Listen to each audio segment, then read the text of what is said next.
акварель и азиатская техника. Рисуем орхидеи, дикие орхидеи. Дикая орхидея – это в Азии, на Востоке, символ весны, означает благочестие, изящество, скромность и скрытое благородство. Дикая орхидея ценилась за свой аромат и неброскую, утонченную красоту. Рисуем дикую орхидею. Листья орхидеи рисуются первыми. Они выполняются таким мазком. Взяв упругую кисть, если это азиатская кисть, то она должна быть предпочтительна из шерсти волка. Взяв упругую кисть и достаточно объемную, если у нас большой формат, набрав на кисть оттенок зеленого или черной туши, если вы рисуете монохромно, поставив кисть сначала на самый кончик и затем, начав двигать ее в нужном нам направлении, мы прижимаем кисть, двигая, а затем поднимаем ее. Давление обеспечивает нам больший объем, меньшее давление на кисть, более тонкую линию. Наши движения должны быть наполнены округлостью, нежностью и плавностью, но при этом не должны терять силы и упругости. Некоторые травинки мы изображаем более длинными, некоторые более короткими, соответственно, какие-то более толстыми, какие-то более тонкими, чтобы у нас присутствовала динамика. Должен быть ритм. Также сменяем оттенок краски для того же самого ритма. Также располагаем травинки не все в одну сторону. Некоторую часть травинок мы должны больше загнуть в одну сторону, а некоторую часть травинок, допустим, сверху мы загнули более влево, а нижнюю более вправо. Мы должны смещать центр тяжести. Равновесие не должно строиться по 100% технологии. Теперь переходим к цветам орхидеи. Набрав оттенок сиреневого с фиолетовым, в некоторых местах я на кончик сажаю больше синего, начинаю рисовать цветы орхидеи. Также вы можете взять красный, приглушенный тушью, если вы рисуете в монохромной технике, или просто использовать разведенную тушь, чтобы она была серого оттенка. Какими мазками? Ставя сначала кончик на бумагу, затем я веду кисть в нужном мне направлении, все более ее прижимая к бумаге, а затем к концу лепестка поднимая. Как вы видите, все лепестки орхидеи направлены к определенному центру. Всего у орхидеи, у цветков орхидеи 5 лепестков. Иногда мы видим все 5 лепестков, иногда только некоторую их часть. Бутоны рисуются двойным мазком, по той же самой технологии, описанной прежде.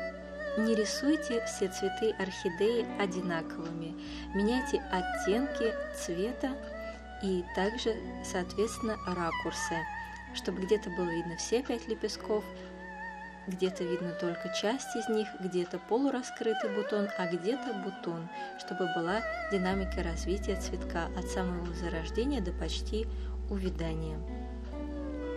Дикая орхидея отличается от культурной орхидеи. Она более скромная, ее цветы намного меньше по размеру.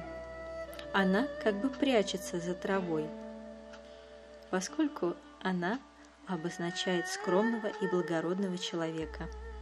В азиатской традиции она символизирует скромного, но благородного человека, который не выпячивает свои достоинства, но при этом знает о них.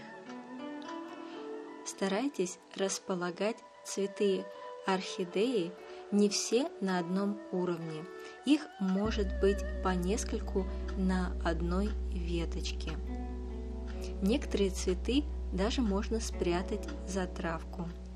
Располагаем их на разном уровне, по нескольку или даже по одному или два на веточке. Не забываем также и про бутоны. Где и как лучше расположить цветы между листьями, это вам должна подсказать сама ваша композиция, ваш глазомер. Напоминаю, как мы выполняем мазок. Мы ставим кончик кисти на бумагу, затем прижимаем кисть, ведем ее в нужном нам направлении, в данном случае в центр, поскольку все лепестки орхидеи стремятся к центру, всего их 5, и опять поднимаем кисть, отрывая ее от бумаги. Бутоны изображаются двойным мазком по тому же самому принципу.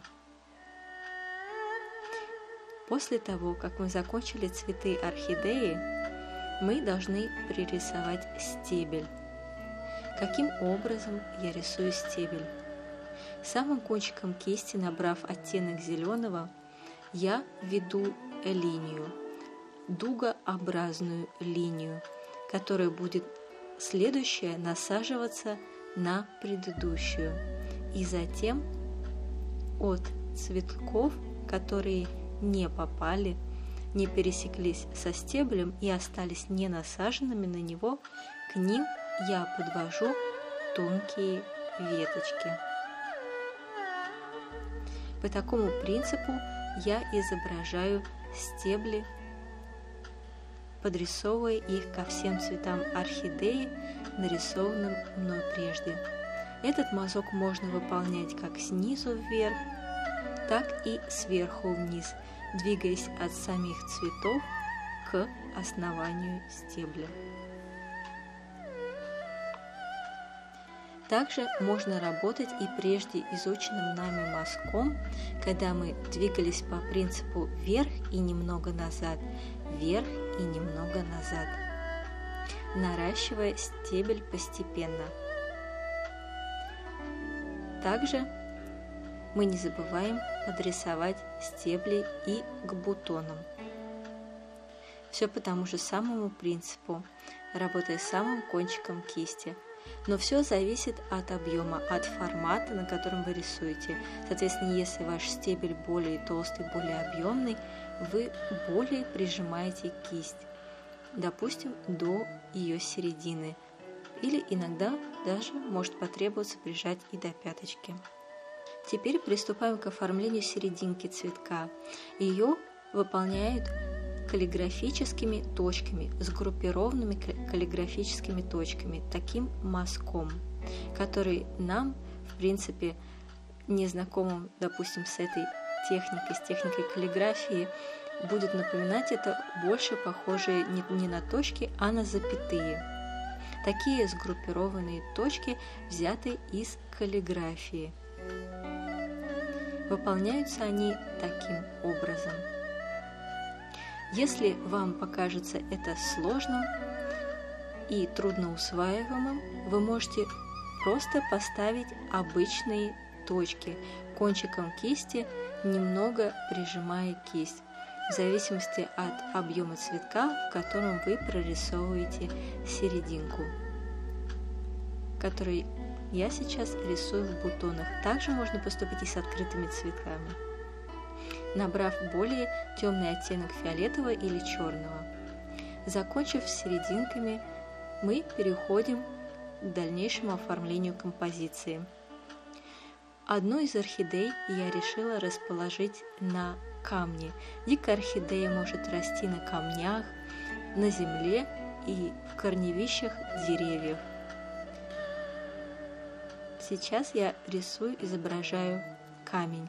Набрав на объемную кисть оттенок коричневого, я начинаю просто, прижав кисть от кончика до середины, выполнять движения в разные стороны, такие напоминающие, которые будут выводить структуру, напоминающую камень.